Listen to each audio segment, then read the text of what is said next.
Thank you very much, and thank you to our Republican leader of the Rules Committee for yielding to me. Madam Speaker, we have heard a lot this morning already, a desire, a desperation almost on the part of my colleagues on the other side of the aisle that the nation take this body seriously. Then they need to start acting like they take themselves seriously, Madam Speaker.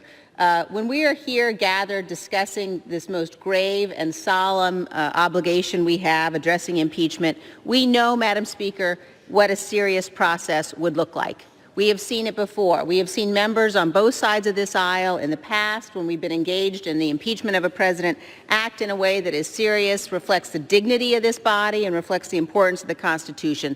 That is the opposite, Madam Speaker, of what we have seen so far. No matter what my colleagues say about this legislation, no matter what my colleagues say about the process they've been engaged in to date, it is absolutely the case that it has been a secret process that has denied rights to the minority, that has involved leaking selectively things that the majority would like to have leaked, in which rights have absolutely been denied, and they cannot fix that. They cannot fix what has been a tainted record and a tainted process by now suddenly pretending they're opening it up.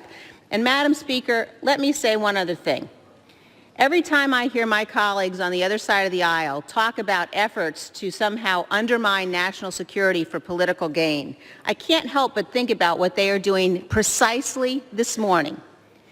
When we are facing the threats we are facing as a nation, and my colleagues on the other side of the aisle, Speaker Pelosi and Chairman Schiff and others, take what is arguably the single most important national security committee in this body, the House Intelligence Committee, and they tell the House Intelligence Committee, turn away from those threats. Do not focus on oversight. Do not focus on the challenges we face. And instead, we are going to consume you in a political, partisan process to impeach the President of the United States. Madam Speaker, my colleagues on the Democratic side of the aisle will be held accountable by history for what they are doing. Yield the gentlelady an additional 15 seconds to close, Madam Speaker. They will be held accountable by history for what they are doing. They have absolutely no right to talk about threats to this nation if they are diverting the full attention, resources, and focus of the House Intelligence Committee onto a sham political process run by Chairman Schiff and Speaker Pelosi. I urge my colleagues to oppose this resolution, and I yield back the balance of my time.